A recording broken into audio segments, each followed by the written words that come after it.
Hey guys, Dr. Guy Rad here. I'm at the RAPS Animal Hospital, Richmond, BC. Another great day here. So just finished my surgeries and wanted to jump on and touch about news and kind of issue that a lot of people are asking, especially this time of the year. It's April, right? So that's parasites, fleas, and worm control and ticks and everything in between. So the goal of this short video is to kind of give you a little bit of the background and what you should be doing, using, asking for your dog and cat, and also the stuff you shouldn't be doing with your dog and cat around parasite control.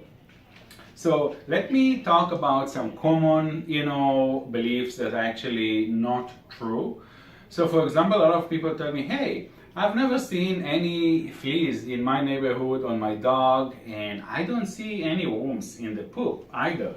So why should I be doing any preventative, deworming or flea control if this is not an issue? So I want to tell you kind of a quick story, and this story is, especially here in the BC, British Columbia, Canada, is about roundworm. So I'm not, fleas, definitely we want to control fleas, right? They're associated with a lot of other diseases and also tapeworms, whatnot, and things like that. But I want to kind of focus for a sec about roundworm. So here in the BC, as a lot of you watching probably around here, most of us have raccoons, skunks, squirrels in our neighborhoods, right? These guys, they shed roundworm. So when they shed roundworm and we have our doggy stepping in a poop and licking its paw, they can actually ingest the microscopic eggs and cysts, and they can get infected. The thing most people don't know about is that when the dog is getting a roundworm, usually it will stay in the gut, okay? But when we get the roundworm, or especially our kiddos, okay, this roundworm can leave the gut and it can actually migrate in our body. And I don't want to get into the kind of the details, but we had cases here where actually kids got the roundworm migrating and the larva migrating and actually ended in the eyeball. And I think one of these kids actually lost his eyesight because of that. And they've done a study, I think 2007, from Squamish to Richmond, just the BC alone, and they found that we have roundworm, and they found populations and concentrations that are really, really high, especially in playgrounds and school backyards, right? And places like that, not to mention dog parks. So you guys, we definitely want to prevent this from happening, and we definitely want to protect our, our furry loved ones, but also our families as well. And that's why, I love my dog. She's amazing. She goes to the dog park almost every day. She loves swimming, playing with other dogs. But at the end of the day, where does she sleep? And it's usually in my bed and with my daughters as well, right? And we kiss her, obviously. So definitely we want to stay protected. And that's why, you guys, we need to do regular deworming and flea control. Obviously consult with your vet, as he knows the location, the locale, and he knows also your pet and what's best for your pet. So this is just one story. And then if we're talking about cats, I don't know if most of you knew that, but some of us, we have plants in our home and planters, right? So the number one concentration of roundworm on the planet, guess where? That's in the soil that they sell us at the, with our plants. So if you have cats that dig into the planters, guess what?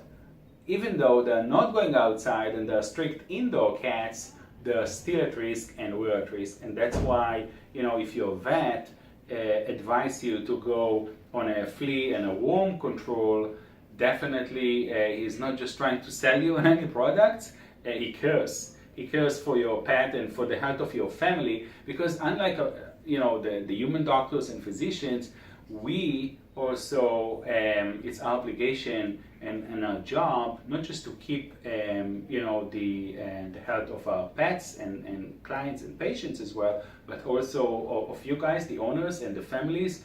And we know a little bit more about zoonotic diseases like that than the average physician. That's kind of goes with being a vet in this day and age. So I just want to touch on a couple of products that are very popular, very common, very safe that we use. Obviously, you have to consult with your vet and ask him what's the best, based on the lifestyle, exposure, the health of your dog and cat, right? So one of them that is very popular is Bravecto. This is a chew, and the cool thing about this product, it's super safe chew the dogs love, and this will provide a protection from fleas and ticks for 3 months. 3 months, Bravecto. And by the way, just take a step back. There isn't the one product that will cover ticks, worms, and fleas. So if this is a problem, then usually we need to use 2 products. So most products, they do fleas and worms, internal parasites, and some products they do fleas and ticks, but right now we don't have the one product to give you that will actually cover and protect from fleas, worms, and ticks together, okay? So this was the Bravecto. It's a great product. Other one that we commonly use is Trifexis.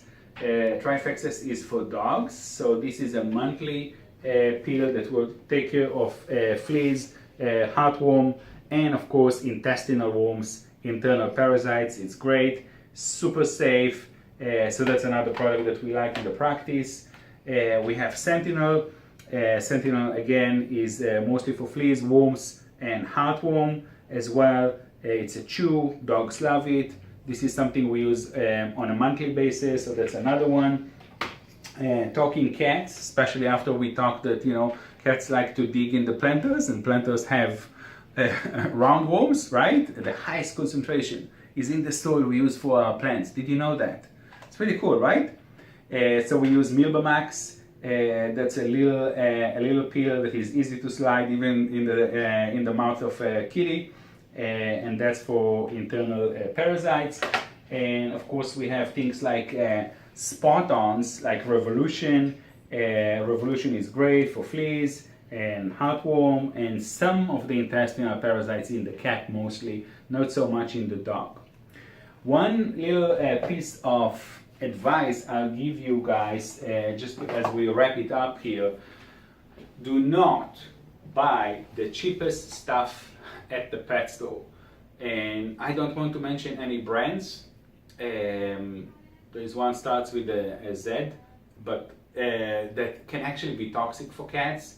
We see tremors and even seizures with that in cats and little dogs, and I actually had a couple of cases. So don't buy the cheapest stuff.